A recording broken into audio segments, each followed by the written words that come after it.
this is actually the third one of these events that I've spoken at of these reInvent recaps, and every year they get a little bit more challenging because we seem to pack, as Norm will know, a little bit more into the keynotes at reInvent every year. The first year I did this, I was quite new to AWS, and it was quite a simple talk. Today I've had to, let's just say, distill down the content of the keynotes because there's just too much material to draw highlights from in the 20-minute slot that I've got today. So I'm going to move quite quickly, and I'm going to pull out some of the announcements from reInvent that I think will be most interesting to you. If you want to learn more about anything that I've covered, or maybe follow up on anything that I haven't covered, there's plenty of AWS expertise in the room. There's a few of my colleagues sitting up front here. There's a big bank of people actually from NordCloud at the back who'll be very familiar with some of the content I'm going to be covering here. So why don't you grab one of the sponsors and talk to those guys if you want to dive deeper on any of the stuff that I cover during this session. So reInvent this year was a little bit bigger than last year. Last year we had about 13,500 attendees. This year we topped 19,000. Same venue, the Sands Expo at the back of the Venetian and Palazzo Hotel in Las Vegas. It's a massive venue. There's 2 million square feet of exhibition space and meeting rooms there. It's like an aircraft factory in terms of its scale. Obviously we're hosting a big IT conference in there. And like every year, lots and lots of breakouts. We had 278 breakouts this year at reInvent, and around about 40% of those are led by customers, not by people from AWS. So it's all about trying to surface expertise that we have in the customer community, as well as obviously update customers on the latest new AWS services. And we reserve a bit of the agenda to talk about things that we announce in the keynotes, and this year was no different, but a large number of the sessions are published in advance. If you are interested in coming along next year, you want to know more about the event, then please talk to a member of our team. We can give you a little bit more detail on what the experience is like and what you'll get out of it. Okay? So, I want to quickly recap some of the announcements that were made. And we have two keynotes at reInvent. The first day is led by Andy Jassy. Andy Jassy was there when AWS was founded, so he used to work for Amazon.com before that. And he's an SVP today responsible for the Amazon Web Services business worldwide. He works directly for Jeff Bezos, so very senior. And he takes the day one keynote. And the flavor of the day one keynote is very much intended for enterprise customers, for organizations that have pre-existing IT. They want to bring that into AWS, most commonly to reduce costs, improve agility. And this year we saw a new theme as well, which was about being more secure in the cloud than you can be on your own premises. And there was a very interesting talk in the day one keynote from the CIO at Capital One, who said exactly that. He said over time he'd come to realize they could be more secure in the cloud than they could be on their own premises, or more secure on AWS than they could be on their own premises. And this was actually one of the most startling things of the day one keynote for me. I mean, I've thought like that for a while, but then I would, wouldn't I? You know, and I think the rest of our team probably would. But to hear that validated by such a large existing user of IT, for me, really indicates that we're entering a sort of new phase, a new phase of general adoption of AWS amongst organizations that have got big existing IT investments and want to do that in a better way. So that was one of the highlights actually of day one for me from a non-technical perspective. Obviously on technology, as always, we announced a lot of new stuff. We showed this slide, which is the service portfolio for AWS now that we've been through the announcements that we made at reInvent. We've got around 50 different services now, and we're continuing to focus on adding abstraction layers, adding higher level services that make it easier for you to operate applications, not just to operate them, develop, deploy and operate them in a more efficient and secure way. Okay, so there's a lot of stuff there. I just want to draw out a few of highlights, things that we announced. First thing was a service called Amazon QuickSight. This is available for preview signups today. I'm just going to explain in a second the difference between a preview, a beta and general availability, because I think it's worthwhile quickly talking about that.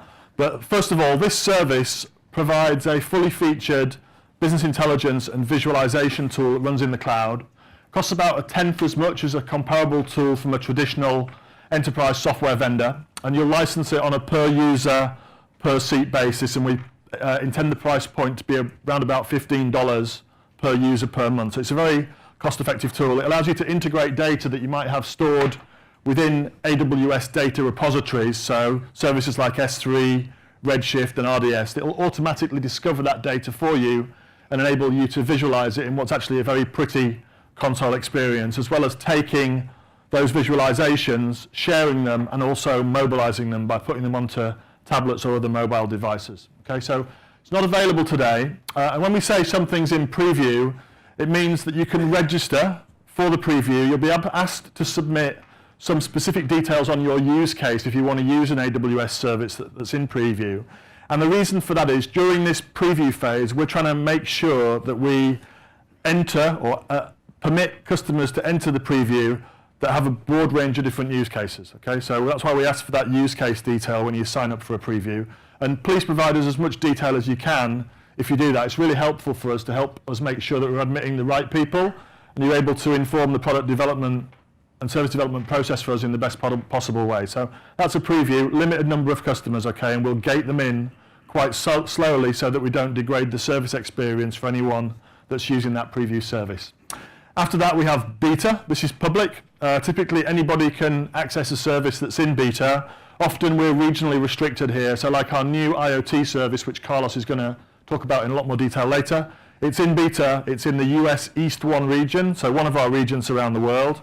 And we don't attach a service level agreement in the main part to services that are in beta, okay? Sometimes we don't charge, sometimes we do. We rarely, if ever attach an SLA to services that are in beta. But here we're obviously looking for volume usage and for looking for more and more customers to sign up so that we can prove the service works at scale, is reliable, and of course is secure. Those are 3 core attributes that we focus on.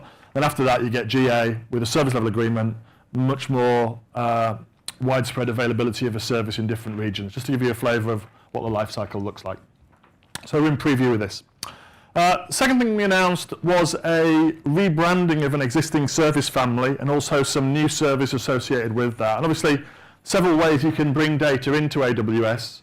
Direct upload over public endpoints that we provide, for example, for S3.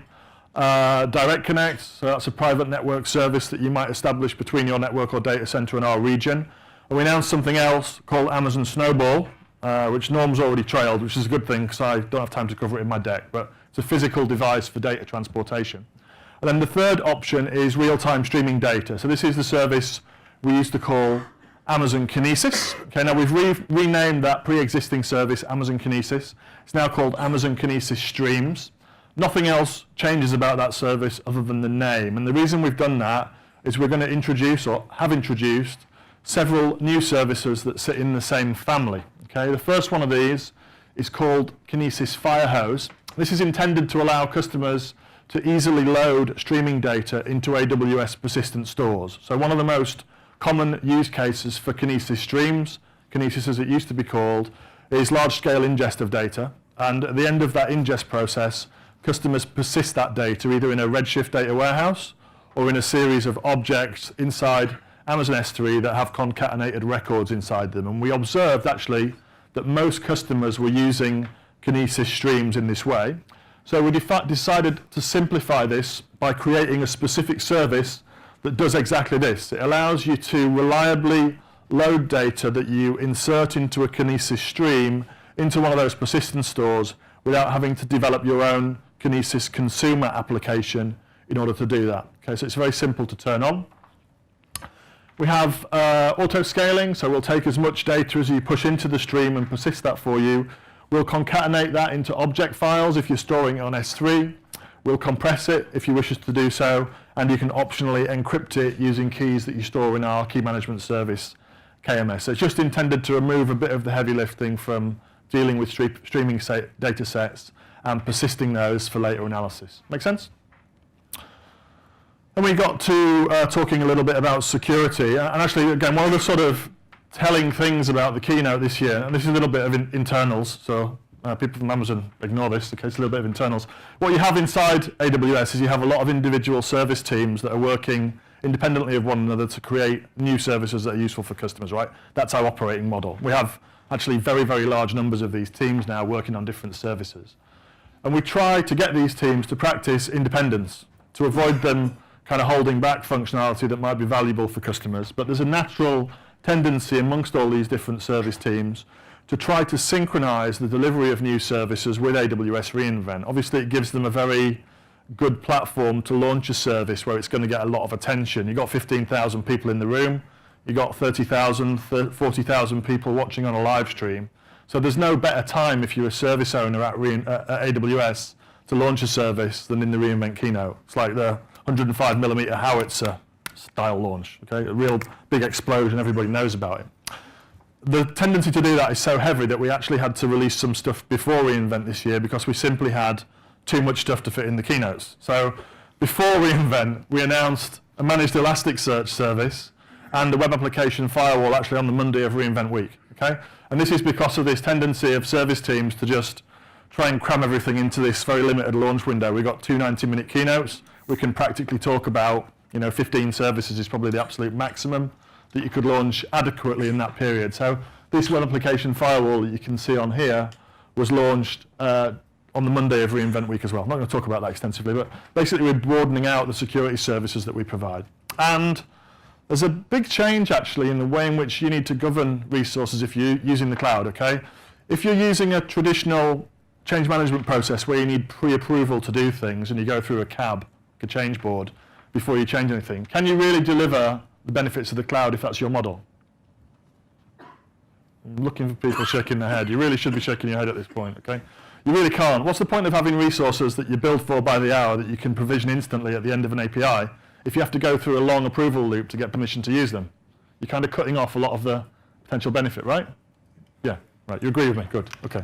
So what we're trying to do here with this config rules service is allow you to put guardrails around the way your resources are used and configured, so that if somebody does something which doesn't comply with a policy that you might have set out in one of these config rules, you'll automatically remediate that. So you can put the guardrails around the change and allow people to operate in the guardrails rather than having to pre-approve every flight plan and make sure that somebody's going to fly down that track. That's an analogy really for this service. And what we've done here is allow you to execute rules that respond to the way in which your resources are configured. So a few examples here.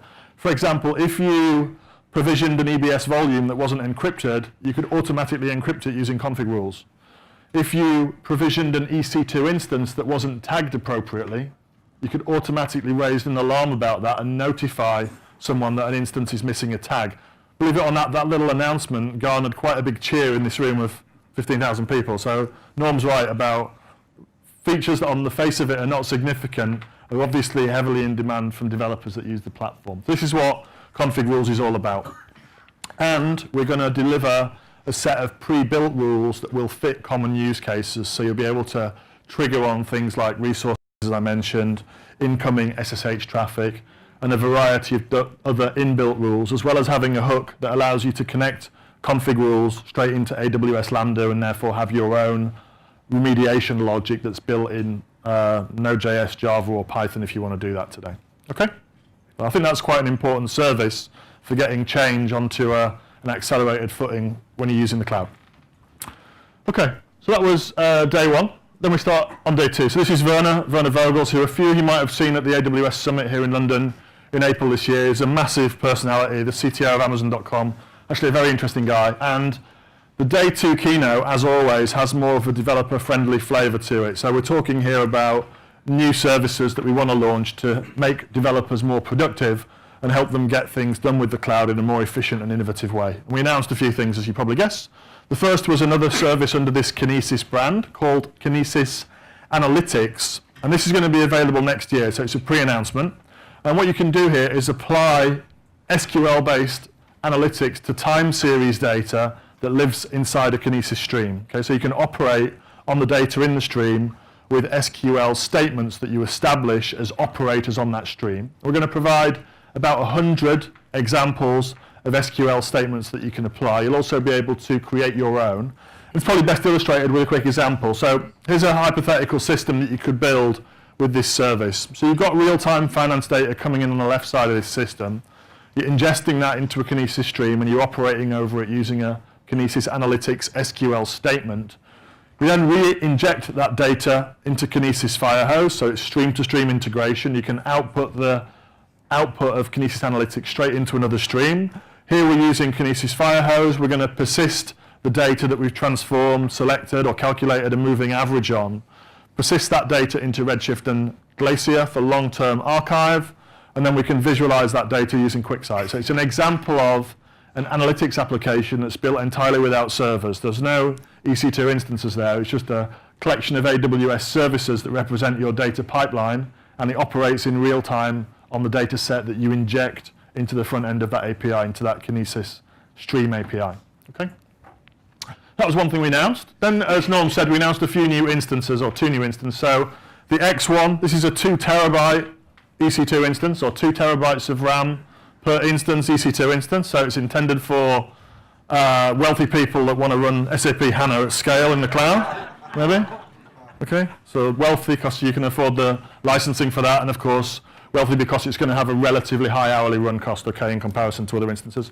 It's 8 times as big as the biggest thing we have today, which is the R3 8XL. So it's a really powerful instance for memory-intensive workloads. And then right at the other end of the spectrum, we announced something called the T2 Nano. So if you've used the T2 Micro, cut that in half, and this is what you have, okay? 512 megs of RAM, 5% of the CPU, with the same CPU credit model for accruing unused CPU capacity in a bucket and drawing it down, and a correspondingly low price point. And this will be available before the end of this year. I think you're going to see a lot of usage of this particular service in education, believe it or not. I think if you're running labs or teaching people software development or how to use the cloud, you want low-cost computing resources for that. Maybe you're a hobbyist and you're spinning up a small project and you want minimal costs. So I'm sure it'll find uses in that scenario, and I'm sure that customers will come up with new innovative ways of using this particular instance type that we haven't thought of yet.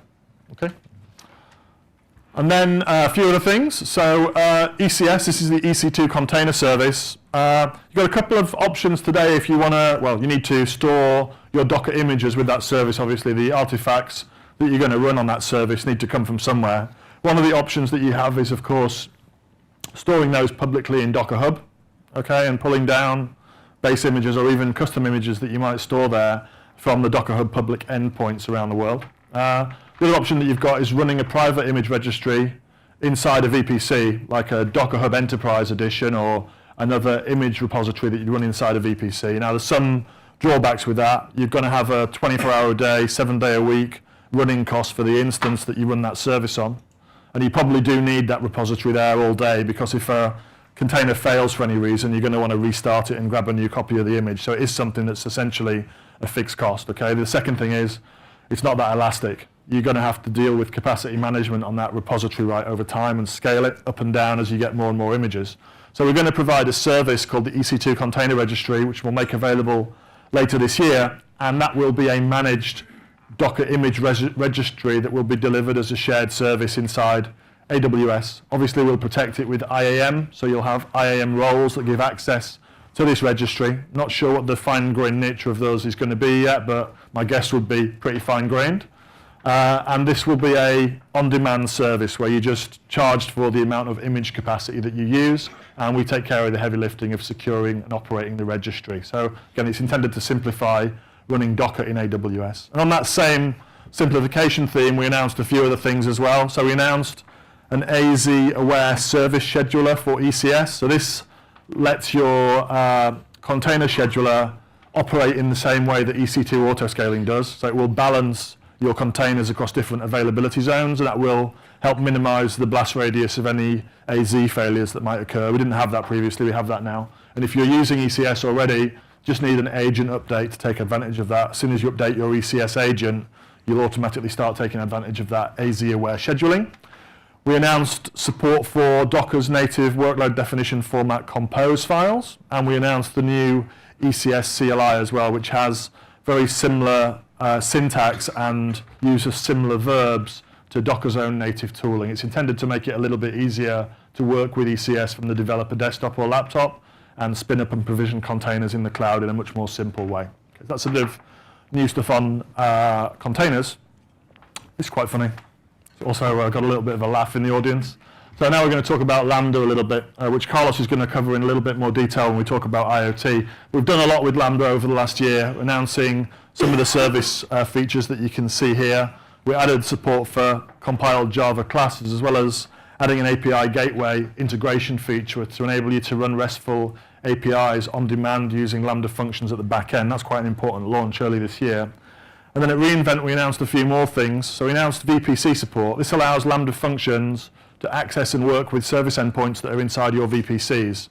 Previously, you couldn't integrate with Lambda with, say, RDS, okay, because RDS would be hidden inside a VPC, and your Lambda functions wouldn't be able to communicate with it. They can now do so with this VPC support. And of course, you can run anything else you want inside a VPC and have your Lambda functions communicate with that. So your own non-relational database, your own private APIs can all be integrated from within your VPC with Lambda functions that you're going to execute. We announced 5-minute function support, so keep your functions around for 5 minutes rather than 60 seconds. We announced scheduled functions with 5-minute granularity, so you can run cron-style scheduling in the cloud rather than having a server to run your scheduled jobs. Just schedule a Lambda function with an appropriate schedule, and we'll execute it each time that schedule tick hits. Okay, so that's a very useful feature in my view. And then lastly, we announced custom retry logic, which allows Lambda functions to trigger other functions on the basis of success or failure conditions that might arise. Okay, so enabling you to do more with serverless applications and have to hold much less application state on EC2 instances, reduce your costs, and of course, just reduce the amount of stuff that you have to manage. And then the last thing that I'm going to talk about, the last thing that got a big cheer was this. This got a massive cheer, Python for Lambda.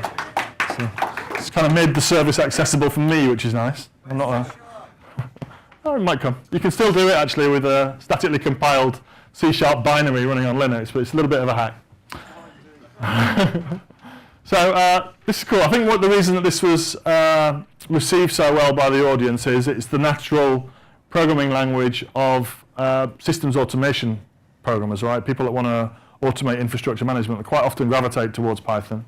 And of course, data analysis as well. So you can now natively execute Lambda functions that are written in Python. And probably Carlos will show you this in a few minutes, which just gets you away from JavaScript, which is kind of nice, in my opinion. Okay. And with that, I'm going to leave the stage. I'm going to hand over to Carlos, who's going to talk a little bit more about the IoT service that we announced. Thank you. Hi, I'm Paul from NorCloud. I'm Country Manager for the UK business. Welcome to the AWS User Group UK's reInvent Recap Meetup. We hope that you enjoy this selection of videos. NorCloud is an AWS Premier Consulting Partner, helping organizations, whether they be startups or enterprises, with their journey into the cloud.